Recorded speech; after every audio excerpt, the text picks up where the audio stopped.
Selamat datang di program Indonesia Forward bersama saya Ruli Kurniawan. Perekonomian Indonesia pada triwulan 1 tahun 2026 mencatat pertumbuhan sebesar 5,61%. Angka ini tentu menjadi perhatian publik terutama di tengah dinamika global yang masih penuh ketidakpastian.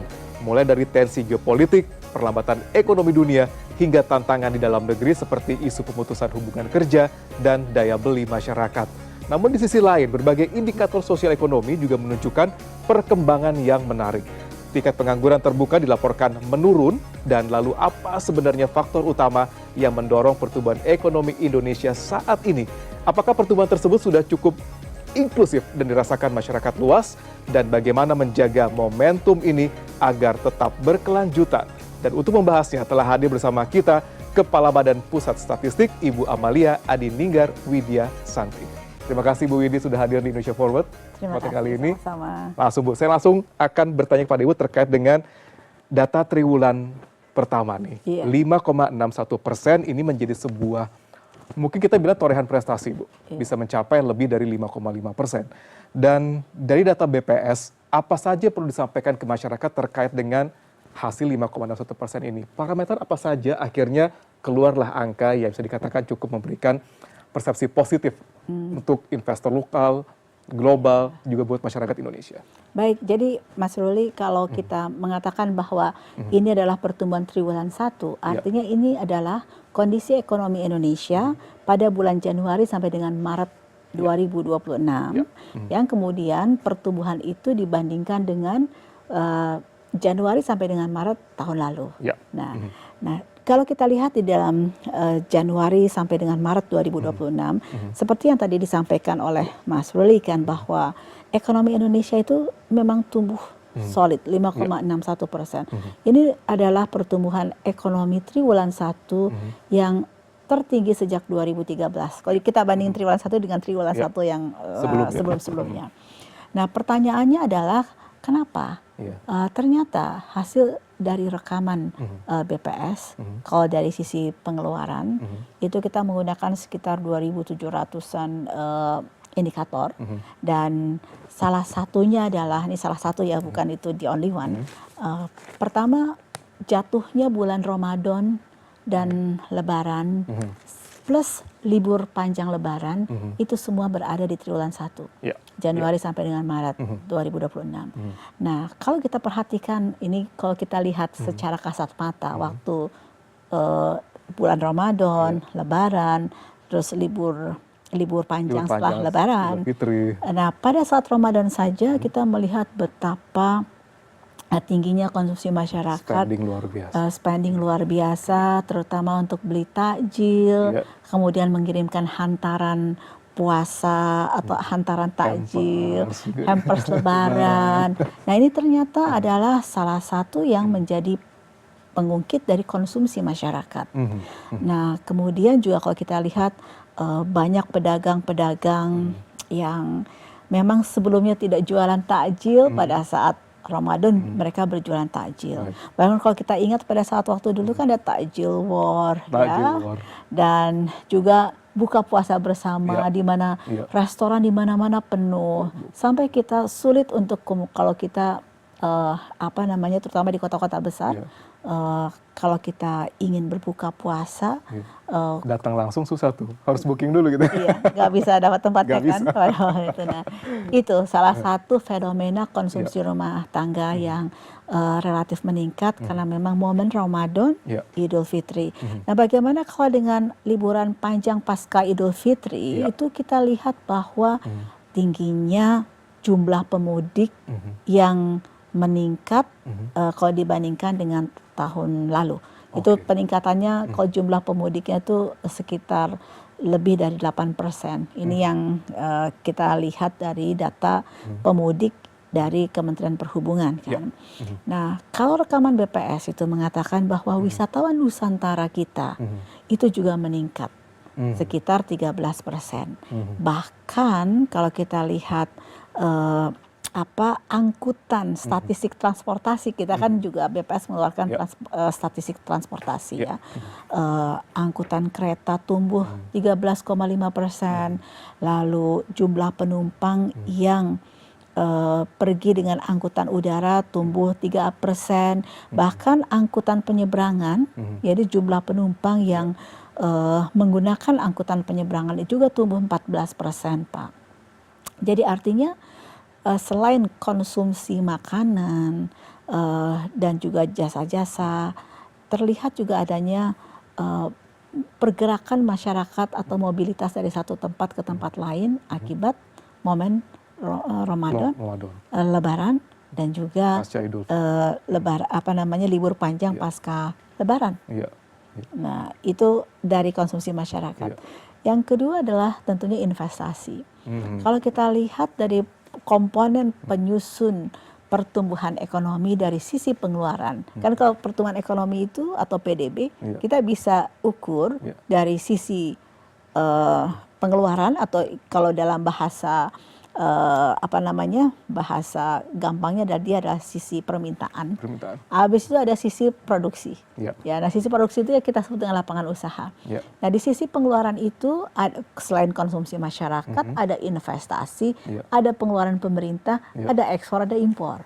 Nah jadi ukuran atau komponen pembentuk PDB itu nggak hanya satu, tetapi banyak komponen yang harus kita bedah satu persatu nih Mas Ruli. Nah misalnya kayak investasi di triwulan 1 2026 ini tumbuhnya 5,96%.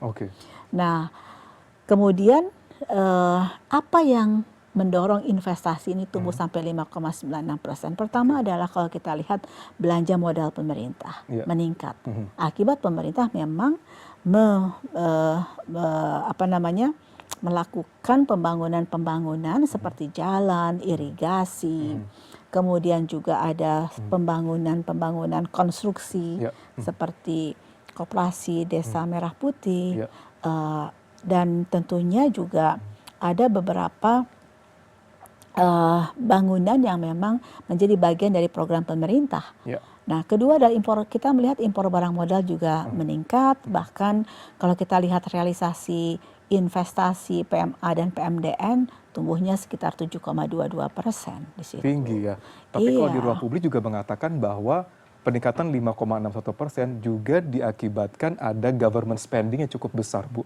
Apakah ini salah satu indikator yang cukup mendukung boosting? Betul itu. Tetapi kalau kita lihat urut-urutan siapa yang paling banyak memberikan kontribusi terhadap 5,61% dari sisi pengeluaran, pertama adalah konsumsi masyarakat. Mengapa? Karena selain dia tumbuh 5,52%, share atau kontribusi terhadap PDB juga 54,4%. Artinya apa? Dari total PDB di triwulan 1 2026 itu 54,4%-nya itu disumbang oleh konsumsi rumah tangga. Konsumsi masyarakat itu berarti luar biasa kontribusinya. Ramadan itu luar biasa, Bu. Iya, betul. Dan tumbuhnya juga 5,52%. Ya, nanti kita lihat dah. Jadi ini dari 5,61% itu 2,94 basis poinnya disumbang oleh konsumsi masyarakat. Yang kedua, investasi. Karena dia share-nya sekitar 30%-an, tumbuh tadi 5,96% gitu kan. Dan kemudian dia artinya dari 5,61% itu 1,79% basis poinnya disumbang oleh investasi. Yang ketiga baru government spending atau konsumsi pemerintah ya. Jadi konsumsi pemerintah seperti belanja pegawai, belanja barang itu masuknya ke dalam konsumsi pemerintah. Tapi kalau belanja modal pemerintah nih masuknya kepada investasi. Ya, jadi yang masuk kepada konsumsi pemerintah adalah belanja pegawai, belanja barang. Dan tumbuhnya kebetulan di triwulan 1 ini memang karena pemerintah di bawah kepemimpinan Bapak Presiden Prabowo ingin memberikan stimulus fiskal terhadap ekonomi Indonesia, terlihat bahwa kalau dibandingkan dengan tahun lalu, ini konsumsi pemerintah tumbuh 21,81%. Tapi meskipun tumbuhnya cukup tinggi, tapi basis poinnya memang tidak sebesar konsumsi masyarakat. Iya, mengapa? Karena share-nya tidak sebesar konsumsi masyarakat. Ya. Jadi andil terhadap pertumbuhan atau kita sebut dengan sumber pertumbuhan itu ditentukan oleh dua hal. Baik. Pertama ditentukan oleh pertumbuhannya, yang kedua juga ditentukan oleh share-nya terhadap PDB. Iya. Nah, Bu, ini kan kalau bisa katakan 5,61 itu adalah pertumbuhan ekonomi secara nasional, Bu. Iya. Namun juga itu pasti ditopang dengan pertumbuhan ekonomi per wilayah, per provinsi, kabupaten, kota. Nah, kalau hitungan ataupun data yang dirilis oleh BPS sendiri, peringkat provinsi dengan pertumbuhan ekonomi terbesar ketika di kuartal atau triwulan 1 ini siapa yang paling top? Jadi saya pun juga pengen, kalau boleh ya sebelum saya menjawab itu ya, saya juga ingin menyampaikan kepada Mas Ruli dan juga masyarakat luas bahwa pada saat BPS itu menghitung PDB, itu kami tidak sekonyong-konyong kemudian menghitung PDB di tingkat nasional. Tetapi kami itu menghitung PDB mulai dari satuan terkecil, yaitu kabupaten kota, karena kami memiliki BPS di seluruh kabupaten kota se-Indonesia, dan juga kami juga punya kantor BPS di tingkat provinsi. Artinya, pada saat perhitungan pertumbuhan ekonomi yang kita dahului dengan perhitungan produk domestik bruto. Kalau di tingkat provinsi dan kabupaten kota namanya adalah produk domestik regional bruto atau PDRB. Nah, kita menghitung itu dari bawah, dari kabupaten kota, kita agregasi menjadi PDRB provinsi, kemudian dari 38 provinsi se-Indonesia kita baru agregasikan menjadi pertumbuhan ekonomi nasional. Jadi enggak kemudian kompleks, kita sekonyong-konyong. Kompleks karena apa? Seluruh kantor BPS Indonesia harus bergerak bersama dengan standar yang sama untuk kemudian bisa menghitung sesuai dengan standar dan manual yang telah kita tetapkan. Jadi ada manual yang harus diikuti oleh BPS Indonesia. Manual apa yang diikuti? Pertama kita mengacu kepada System of National Account yang memang manual ini adalah standar internasional untuk mengukur aktivitas ekonomi. Ada manual kedua yang kami acu juga adalah Quarterly National Account Manual. Ini juga adalah panduan untuk seluruh kantor statistik di dunia untuk menghitung dan menganalisis neraca nasional triwulanan. Standardized semua. Standardized. Dan ketiga adalah supaya BPS Indonesia itu serempak dan tata cara perhitungannya, prosedurnya. Kami juga memiliki peraturan Kepala BPS nomor 62 tahun 2024 tentang pedoman penyusunan produk domestik bruto. Ya, nah kembali lagi nih ke dan every single kota, kabupaten, provinsi memiliki standar yang sama dalam mengeluarkan data tersebut. Sehingga kita bisa memperbandingkan angka pertumbuhan ekonomi itu dari satu provinsi dengan provinsi lain bisa kita bandingkan karena terstandar, atau antar kabupaten dengan kabupaten kota yang lain bisa kita bandingkan. Bahkan antar negara dengan negara lain bisa diperbandingkan dengan satu standar yang sama. Betul sekali. Bu Widi, ini kan cukup pernah kita bahas terkait dengan data daerah. Kalau kita ngomongin masalah daerah, pastikan itu identiknya dengan seberapa besar angka kemiskinan tinggi di daerah tersebut. Bagaimana tingkat pekerjaannya, bagaimana penganggurannya. Kita akan bahas, Bu, detail seperti apa data-data yang dikumpulkan oleh BPS terkait dengan apa yang kita ingin tahu lebih dalam tersebut. Sesaat lagi tetap di Indonesia Forward.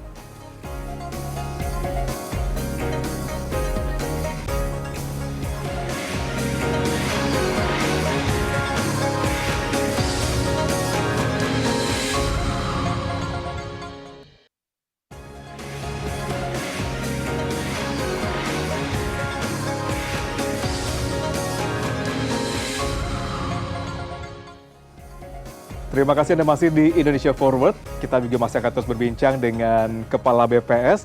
Dan tadi sebelumnya kita sudah membahas terkait dengan pertumbuhan ekonomi secara nasional 5,61%. Dan sekarang kita akan membahas terkait dengan pertumbuhan ekonomi per provinsi. Kira-kira siapa yang menduduki peringkat pertama pertumbuhan ekonomi terbesar di Indonesia di kuartal atau triwulan 1 2026 ini? Saya serahkan ke Bu Widi. Gimana Bu Widi? Jadi kan seperti tadi yang saya sampaikan bahwa kita menghitung PDRB itu dari bawah kabupaten lalu provinsi dan nasional. Nah, kalau berdasarkan provinsi dari hitungan BPS menunjukkan bahwa Maluku Utara itu tumbuhnya paling tinggi. Maluku Utara paling tinggi. 19,64% di triwulan 1 2026. Setelah itu kemudian disusul disusul oleh Nusa Tenggara Barat yang tumbuh 13,64%, baru kemudian Sulawesi Tengah 8,32%. Jadi 3 provinsi ini menarik sebenarnya karena ketiga-tiganya itu tumbuh tinggi karena memang berbasis kepada hilirisasi dari tambang gitu. Nah kemudian kalau kita lihat industri pengolahan di Maluku Utara ini itu tumbuhnya 37,09%. Dan ini memberikan sumber pertumbuhan terbesar di Maluku Utara. Jadi dari 19,64% itu 14,03% basis poinnya itu disumbang oleh industri pengolahan yang berbasis hilirisasi tambang itu. Tambang itu sendiri. Ya. Tapi kan tidak semua wilayah itu memiliki tambang, Bu. Gitu. Tidak semua. Tambang. Dan tapi bahkan gimana? Dan bahkan juga banyak juga wilayah dengan sektor tambang yang cukup besar, namun kesejahteraan ternyata tidak berbanding lurus gitu, Bu. Ya itu nanti itu satu hal lain ya. Iya. Tetapi kalau kita lihat pertumbuhan ekonomi yang non tambang, itu juga ada yang tumbuh di atas 6%. Misalnya kalau kita lihat Kepulauan Riau yang 7,04% ini bervariasi. Ada kawasan ekonomi khusus memang berbasis hilirisasi tambang, yaitu bauksit yang diolah menjadi olahannya seperti alumina dan turunannya. Itu ada di Pulau Bintan. Tetapi juga ada industri yang berbasis teknologi di Pulau Batam. Dan juga ada KEK yang berbasis untuk maintenance, repair, and overhaul untuk pesawat-pesawat. Itu ada di Pulau Batam. Nah jadi kalau Kepri tumbuh 7,04%, memang basisnya adalah industri. Ya secara menyeluruh. Dan tetapi juga industrinya bervariasi. Kalau kita lihat Sulawesi Selatan juga bisa tumbuh 6,88%. Kemudian ada Jawa Timur bisa tumbuh 5,96% dan Jawa Tengah tumbuhnya 5,89%. Jadi artinya yang ingin saya sampaikan adalah pertumbuhan ekonomi itu satu hal, tetapi kalau kita mau melihat berapa besar kontribusinya terhadap ekonomi nasional, itu yang paling besar adalah DKI Jakarta. Karena kenapa? Karena kalau kita lihat kontribusi DKI Jakarta terhadap ekonomi nasional, itu adalah sekitar 16,7%. Dan 14,4%-nya dari Jawa Timur, 13% dari Jawa Barat, dan sekitar 8,3% dari Jawa Tengah. Kalau kita gabungkan nih 4 provinsi dengan share atau kontribusi terhadap PDB nasional, 4 provinsi ini kalau kita gabungkan itu menyumbang sekitar 52,33%, Mas Ruli. Ini dengan kondisi wilayah tersebut yang punya share cukup besar, pasti kan juga korelasinya pun juga sangat besar terkait dengan jumlah tenaga kerja di dalamnya. Betul, dan mungkin satu catatan lagi dari kami adalah karena kita lihat seperti DKI Jakarta, Jawa Timur, Jawa Barat, Jawa Tengah yang perannya terhadap PDB nasional itu lebih dari 50%. Ini keempat provinsi ini tumbuhnya semuanya di atas 5%. Bahkan seperti Jawa Tengah itu kan tumbuhnya 5,89%. Jadi artinya apa? Yang ingin saya sampaikan adalah kenapa ekonomi Indonesia itu bisa tumbuh 5,61%? Salah satu jawabannya adalah karena keempat provinsi besar di Indonesia yang memberikan sumbangsi lebih dari 50%.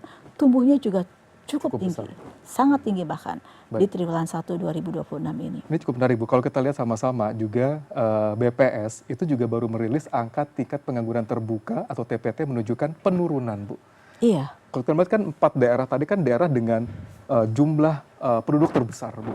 Iya. Mungkin pekerjaan juga, lapangan pekerjaan juga cukup besar di 4 wilayah tersebut. Nah, dengan data yang disampaikan oleh BPS terkait dengan menunjukkan penurunan tingkat pengangguran ini, bagaimana BPS membaca dinamika tenaga kerjaan saat ini, Bu? Iya. Beraju pada pertumbuhan ekonomi nasional. Iya, jadi mungkin dalam kesempatan ini saya juga ingin menyampaikan bahwa kalau kita ingin melihat potret dari tenaga kerja di Indonesia, itu marilah kita merujuk kepada statistik ketenaga kerjaan yang dirilis oleh BPS, karena disitulah kita bisa melihat bagaimana potret yang sesungguhnya dari pasar tenaga kerja di Indonesia. Jadi Mas Ruli, yang namanya pasar tenaga kerja itu kan ada yang masuk, Iya. Ya, ada yang masuk menjadi angkatan kerja, Iya. ada yang keluar dari angkatan kerja, Iya.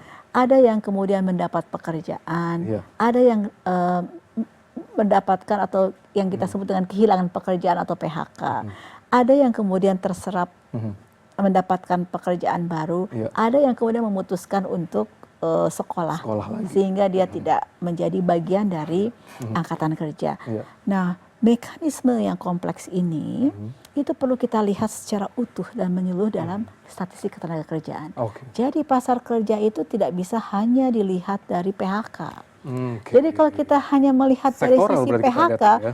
itu baru lihat bagian belakangnya saja, gitu. Atau kita baru melihat sepotong. Oke. Nah, jadi kalau kita mau melihat utuh adalah mungkin kalau saya boleh sampaikan secara utuh itu yang namanya pasar tenaga kerja kita sebut dengan angkatan kerja. Jumlahnya ada 154,91 juta orang. Oh, besar. Saat ini, ya. Dan kalau kita perhatikan 154,91 juta orang angkatan kerja ini setiap tahunnya pasti bertambah. Ya. Kenapa? Karena ada lulusan baru, ya, yang tadinya sekolah, kemudian dia lulus, gitu kan.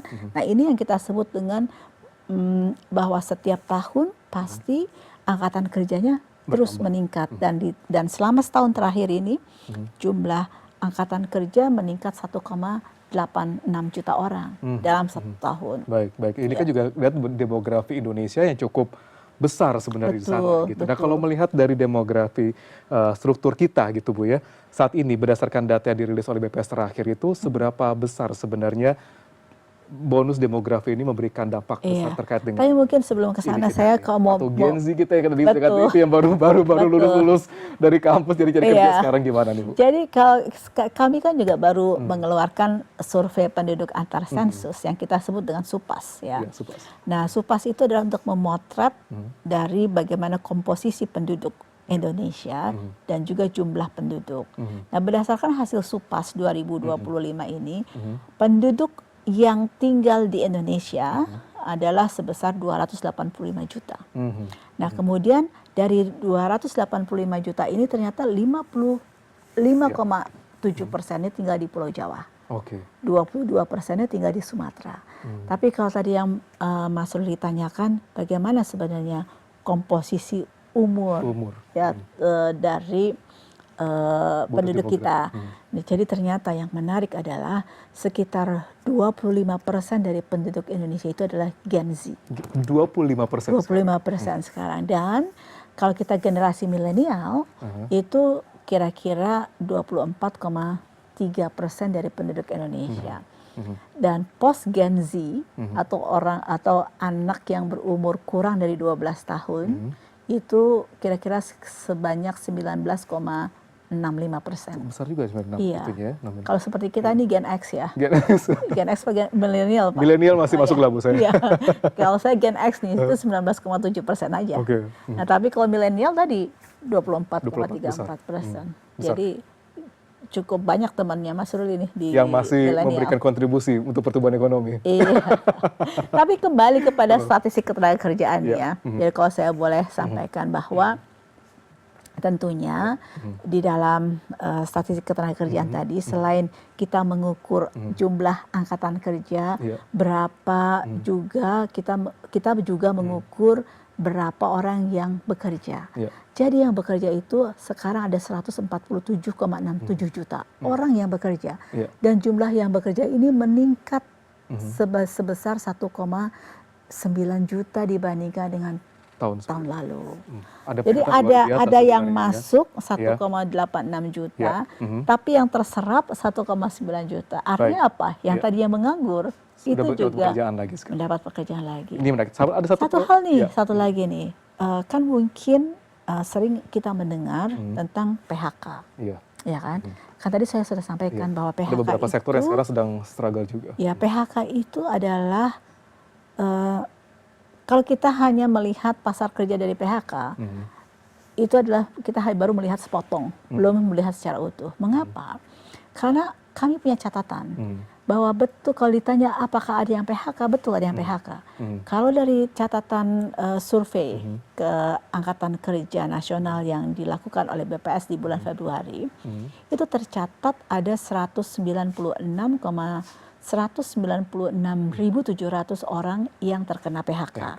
Tetapi Mas Ruli, dari 196.700 orang yang terkena PHK itu ada 113.000 yang sudah kembali bekerja. Ya, jadi kan PHK betul, tapi ternyata 113.000-nya sudah kembali bekerja. Dan ada 14.600 orang yang memang memutuskan untuk tidak bekerja atau kita sebut dengan masuk kepada bukan angkatan kerja. Mengapa? Mungkin dia memutuskan untuk melanjutkan pendidikan. Sehingga dia bukan angkatan kerja dan dia tidak mencari pekerjaan. Nah, mungkin perempuan tersebut sudah menikah dan memutuskan untuk menjadi tidak bekerja, jadi stay home. Iya, justru untuk memutuskan untuk tidak bekerja. Dia bukan angkatan kerja. Sehingga ada 14.600 memang yang memutuskan untuk menjadi bukan angkatan kerja. Ya, dia tidak masuk dalam pasar kerja berarti kan. Nah, tetapi memang kalau ada yang menganggur masih. Jumlahnya hanya 69.000 orang saja dari 196.000 yang terkena PHK, 113.000-nya sudah kembali bekerja. Nah, ini satu program juga cukup menarik yang akan dilakukan oleh BPS terkait dengan sensus ekonomi. Nah, kira-kira apa gunanya sensus ekonomi ini terkait dengan perkembangan perekonomian Indonesia secara nasional? Sesaat lagi tetap di Indonesia Forward.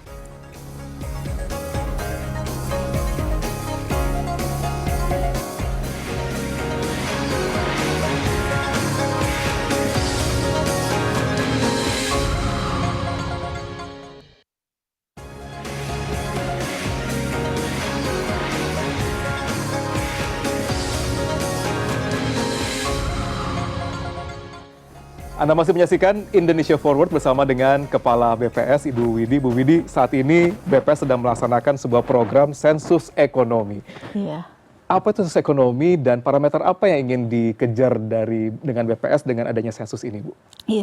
Sensus ekonomi itu pada dasarnya adalah general check-up dari ekonomi Indonesia karena memang ini rutin dilakukan oleh BPS setiap 10 tahun sekali. Jadi seperti layaknya sebuah general check-up itu kan untuk mengetahui kondisi yang sebenarnya dari ekonomi Indonesia. Oleh sebab itu pada saat sensus ekonomi kami akan mendatangi semua pelaku usaha, mendatangi semua rumah tangga, dan kami juga akan mendatangi di semua wilayah Indonesia dari Sabang sampai Merauke sampai yang pulau-pulau terkecil juga kami akan datangi karena di situ pasti ada aktivitas ekonomi seberapa kecil pun harus kami data. Nah, oleh sebab itu kami akan mendata semua skala usaha, semua jenis usaha, baik yang terlihat fisik maupun yang tidak terlihat fisik. Karena kan kita tahu sekarang bahwa di era ekonomi digital ini aktivitas ekonomi belum tentu terlihat secara fisik, belum tentu mereka punya kantor yang terlihat. Tapi income ada. Tapi pendapatan ada. Seperti misalnya kan video kreator, konten kreator, lalu kemudian banyak sekali aktivitas baik dalam rangka untuk memproduksi barang maupun jasa di dalam ekonomi Indonesia ini sekarang itu luar biasa variasinya. Nah, inilah yang harus kami data dan kami catat. Oleh sebab itu nanti kami tentunya petugas sensus ekonomi akan mendatangi semua masyarakat Indonesia. Diterima dengan tangan terbuka. Iya, jadi tolong titip kepada Mas Ruli dan juga semua masyarakat Indonesia. Mari kita sukseskan sensus ekonomi 2026. Caranya gimana? Pertama, kalau petugas sensus ekonomi datang, mohon diterima dengan baik. Kemudian yang kedua, kalau ditanya, berikan jawaban yang sebenar-benarnya dan selengkap-lengkapnya. Dan ketiga, tidak usah khawatir karena kerahasiaan data yang diberikan itu akan kami jaga dengan baik. Baik, Bu Widi, ini terkait dengan sekaligus closing statement Bu Widi, ini terkait dengan tadi kan sosial media itu luar biasa besar Bu sekarang itu, di mana menjadi salah satu panduan masyarakat saat ini untuk mendapatkan informasi. Sebagai Kepala BPS, apa yang ingin Anda sampaikan ke masyarakat terkait dengan masifnya informasi di luar yang konvensional, terutama di sosial media ini. Ya, baik. Jadi kalau misalnya rekan-rekan maupun masyarakat itu memperoleh ataupun mendapatkan informasi dari media sosial atau dari sosial media, saya berharap dan titip pesan untuk dicek kebenarannya. Jadi mohon kemudian juga bisa merujuk kepada data kami, karena BPS itu memiliki website ataupun aplikasi yang bisa diakses setiap saat oleh masyarakat Indonesia. Jadi pesan kuncinya adalah kalau menerima informasi dan data dari sosial media, boleh langsung di cross check dengan. Jangan lupa cross check, itu penting sebenarnya. Jangan lupa cross check sumber aslinya. Sumber asli yang terpercaya, data di BPS bisa diakses 24 hour dari website BPS. 24 jam, 24 jam. 7 hari. 7 hari seminggu. Terima kasih Bu Bidi, insight-nya terkait dengan pertumbuhan ekonomi kita dan juga bagaimana data-data yang tergabung di dalamnya kompleks sekali dan ada tugas besar untuk BPS di sini.